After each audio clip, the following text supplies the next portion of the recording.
આજે ક્યાં ક્યાં ભારે વરસાદ વરસવાનો છે। ગઈકાલે તો અમદાવાદમાં વરસાદ દાવ કરી ગયો, થોડો વરસ્યો પણ ભારે વરસ્યો અને પાણી પાણી કરી નાખ્યું છે કે ગઈકાલે રાત્રે ધીમી ધારે સારો એવો અમદાવાદમાં વરસાદ વરસ્યો છે। પણ આજે વરસાદ ક્યાં ભૂકા કાઢશે એ સૌથી પહેલા આ સેટેલાઇટ તસવીર મારે તમને બતાવવી છે। આ વિંડીની સેટેલાઇટ તસવીર છે, જેમાં અત્યારે આ બાજુ છેક કચ્છના નાના રણથી શરૂ કરી સુરેન્દ્રનગર જિલ્લાથી શરૂ કરી અને દ્વારકા ઓખા સુધી કાળા ડિબાંગ વાદળો જે ભયંકર વરસી શકે છે એ દેખાઈ રહ્યા છે। બીજી બાજુ આ બાજુ વડોદરા ઉપર પણ તમે જુઓ કે એક ડીપ ડિપ્રેશન દેખાઈ રહ્યું છે, ટફ દેખાઈ રહ્યું છે, જે ભારે વરસાદ આપી શકે છે।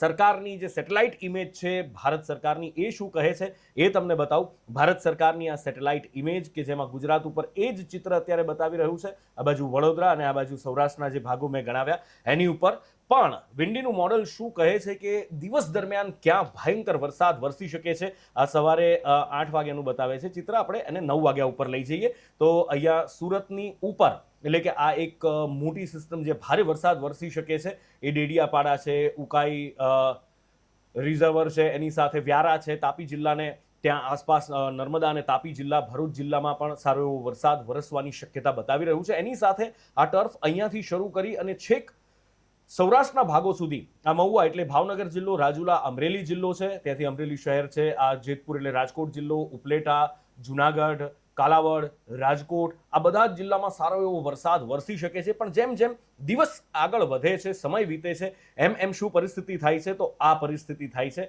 અહીંયા સુરતથી ઉપરના ભાગોમાં એટલે કે આ પારડી છે, કીમ છે, ત્યાં એ વિસ્તારોમાં અતિ ભારે વરસાદની શક્યતા છે। એની સાથે સાથે તળાજા છે, અલંગ છે, મહુવા છે, આ બધા જ ભાગોની અંદર એક તમે જુઓ કે મોટો પટ્ટો આખો એક અહીંયાથી અહીંયા સુધી જતો આપણને દેખાય છે। એટલે કે આ બાજુ દક્ષિણ ગુજરાતથી શરૂ કરી અને છેક કાલાવડ સુધી, જેમાં જુનાગઢ પણ આવી જાય છે, આ બાજુ કોડીનારનો ભાગ પણ આવી જાય છે। અને એવું નથી કે જ્યાં યલો છે ત્યાં ઓછો વરસાદ વરસી શકે છે, ત્યાં પણ ભારે વરસાદની શક્યતા છે। જે ગ્રીન છે ત્યાં મધ્યમથી ભારે વરસાદ, મધ્યમ વરસાદ વરસી શકે છે, વરસાદી ઝાપટા। પણ જ્યાં યલો છે ત્યાં ભારે વરસાદ, મધ્યમથી ભારે વરસાદની શક્યતા છે। અહીંયા ભારેથી અતિ ભારે વરસાદ અને જ્યાં વ્હાઇટ સિસ્ટમ દેખાઈ રહી છે ત્યાં અતિથી અતિ ભારે વરસાદ, જે ગઈકાલે આપણે સુરતમાં જોયું, અમદાવાદનું જે ટર્ફ અમદાવાદ બાજુ આવતું હતું એ સુરત બાજુ જતું રહ્યું। અને પછી શું થયું, બપોર પછીનું શું ચિત્ર હોઈ શકે છે તો બપોર પછીનું જે ચિત્ર છે એમાં અમદાવાદ, ગાંધીનગર, મહેસાણા, પાટણ, આ બધા જ ભાગોની અંદર જબરજસ્ત વરસાદની આગાહી અત્યારે આ વિંડીનું મોડલ બતાવી રહ્યું છે। અને એની સાથે સાથે આજના દિવસની આગાહી શું કહે છે હવામાન વિભાગ એ પણ આપણે જોઈ લઈએ। આ નાવકાસ્ટ બુલેટિન સૌથી પહેલા હું તમને બતાવી દઉં, જે જાહેર કર્યું છે હવામાન વિભાગ દ્વારા, આજનું જ આ નાવકાસ્ટ બુલેટિન છે। અને એમાં કચ્છમાં યલો ઓરેન્જ એલર્ટ છે, એની સાથે ઉત્તર ગુજરાતના ભાગોમાં યલો એલર્ટ। પણ બપોરે 1 વાગ્યા સુધી અહીંયાથી સુરેન્દ્રનગર જિલ્લો છે આ ત્યાંથી શરૂ કરી અને રાજકોટ છે, અહીંયા જામનગર છે, આ દ્વારકા જિલ્લો છે અને અહીંયા પોરબંદર, એ 4 જગ્યાએ 1, 2, 3, 4 ને 5, માફ કરજો, 5 જિલ્લામાં રેડ એલર્ટ આપ્યું છે। અને આખા દિવસની વોર્નિંગ જો જોઈએ તો બપોરે 1 વાગ્યા સુધીનું આ હતું, પણ આખા દિવસનું જે ડિસ્ટ્રિક્ટ વાઇઝ હવામાન વિભાગ દ્વારા IMD ગુજરાત એના દ્વારા જે વોર્નિંગ જાહેર કરવામાં આવી છે એ આ છે।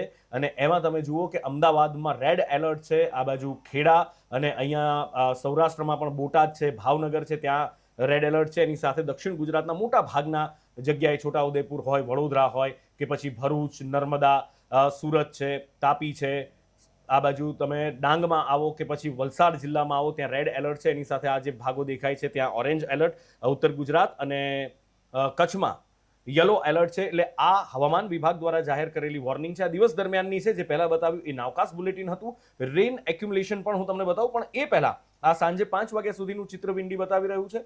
એની સાથે આ જે રેડ પોકેટ્સ છે, જે ચિત્રો અહીંયા ચિત્ર બદલાતું આપણને દેખાઈ રહ્યું છે, ધીમે ધીમે આ ટર્ફ કચ્છ તરફ આગળ વધતું દેખાઈ રહ્યું છે।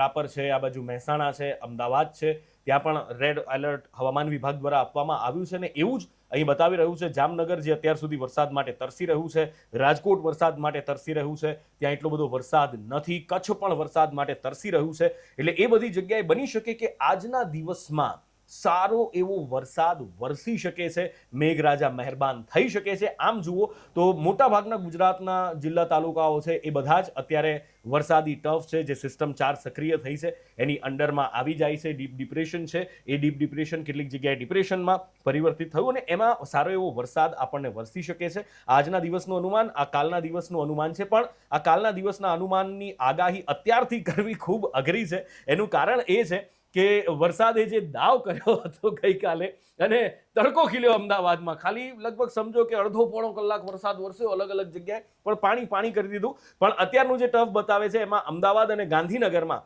આવતીકાલ માટે વરસાદી સિસ્ટમ સક્રિય થઈ હોય એવું બતાવી રહ્યું છે. અને અહીંયા તમે જોશો તો તમને ખ્યાલ આવશે કે આ આવતીકાલનું અને રેન એક્યુમ્યુલેશન પણ મારે તમને બતાવવું છે. અને એ રેન એક્યુમ્યુલેશનમાં જો તમે અહીંયા જોશો તો આ આજનું ચિત્ર 6 કલાકનું એક્યુમ્યુલેશન બતાવતું હોય છે. 6 કલાકમાં આ જે યલો ભાગ છે ત્યાં 1 થી 3 ઇંચ સુધીનો વરસાદ વરસી શકે છે.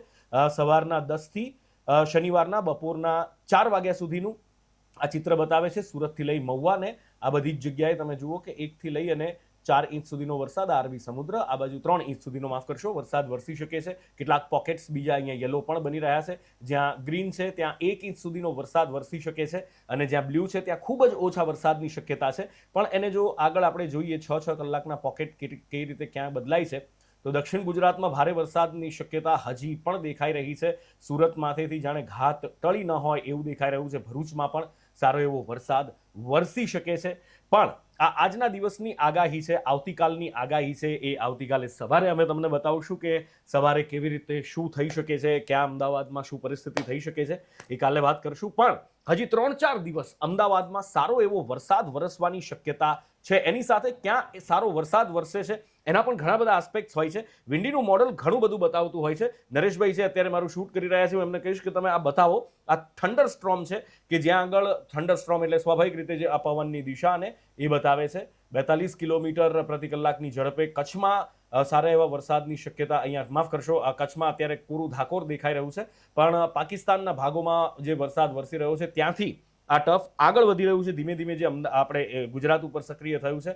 અને આ એના થંડર સ્ટ્રોમના છે. વરસાદ માટે એક બીજું ફેક્ટર ખૂબ મહત્વનું હોય છે અને એ ફેક્ટર છે ભેજ, હ્યુમિડિટી. એ હ્યુમિડિટી ક્યાં કેટલી છે એના પર ખૂબ આધાર રાખતો હોય છે. આ શનિવારે અત્યારનું જો ચિત્ર આપણે જોઈએ સવારના 9 વાગ્યાનું, તો આ બધા ભાગોમાં જ્યાં અત્યારે રેડ એલર્ટ આપ્યું છે અને હવામાન વિભાગ પણ કહી રહ્યું છે, સેટેલાઇટ તસવીરો પણ બતાવી રહી છે, ત્યાં તમે જુઓ કે 99% આસપાસ જે ડાર્ક બ્લુ પોકેટ છે ત્યાં ખૂબ જ ભારે હ્યુમિડિટી છે. બાફી નાખે તમને, જે પ્રેશર કુકરમાં એવી જે અનુભૂતિ થતી હોય એવા આ પોકેટ્સ, જે ડાર્ક બ્લુ પોકેટ્સ ગુજરાતમાં દેખાઈ રહ્યા છે.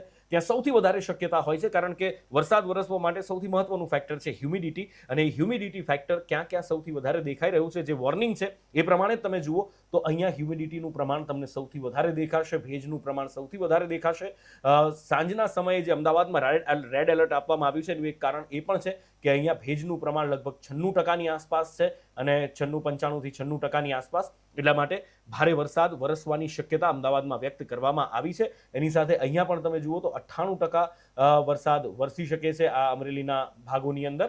અને આ જ એક ફેક્ટર છે, ભેજ ખાસ જોવાનો હોય છે કે ક્યાં ભેજ વધારે છે અને ત્યાં સારો એવો વરસાદ વરસી શકે છે. ગોધરાની અંદર, અમદાવાદની અંદર રાત પડતા સારો એવો વરસાદ વરસવાની શક્યતા છે. અને એની સાથે આ બાજુ કેટલાક સૌરાષ્ટ્રના ભાગો છે, જામનગર જિલ્લો છે કે આ બાજુ ગીર સોમનાથ, વેરાવળના જે ભાગો છે ત્યાં આગળ વરસાદ વરસી શકે છે. આ બાજુ કચ્છમાં પણ ભુજ છે, રાપર છે, ત્યાંથી શરૂ કરી નલિયામાં થોડો ઓછો વરસાદ વરસે એવું અત્યારે વિન્ડીનું મોડલ બતાવી રહ્યું છે. પણ આ વરસાદી ટર્ફ કઈ બાજુ જાય છે અચાનક, એના ઘણા બધા ફેક્ટર હોય છે કે ડીપ ડિપ્રેશન છે કઈ રીતે આગળ વધતું, એને જ્યાં જેટલો ભેજ મળે એ બાજુ એ આગળ વધતું હોય છે. જો ભેજનું પ્રમાણ ઓછું થઈ જાય તો એની દિશા બદલે છે. ગઈકાલે આપણે જોયું કે અમદાવાદમાં શું કર્યું એને. પણ ખેર, આ આજના દિવસની શક્યતાઓ છે. આ વિસ્તારમાં ભારે વરસાદ વરસી શકે છે, કેટલાક વિસ્તારમાં અતિ ભારે અને કેટલાક વિસ્તારોને નિરાશ પણ કરી શકે છે. જો તમને અમારો આ વિડીયો ગમે છે, જો હું જે કહી રહ્યો છું એ તમને મારી શૈલી ગમતી હોય તો એક નાનકડું કામ ખાલી મારું કરવાનું છે,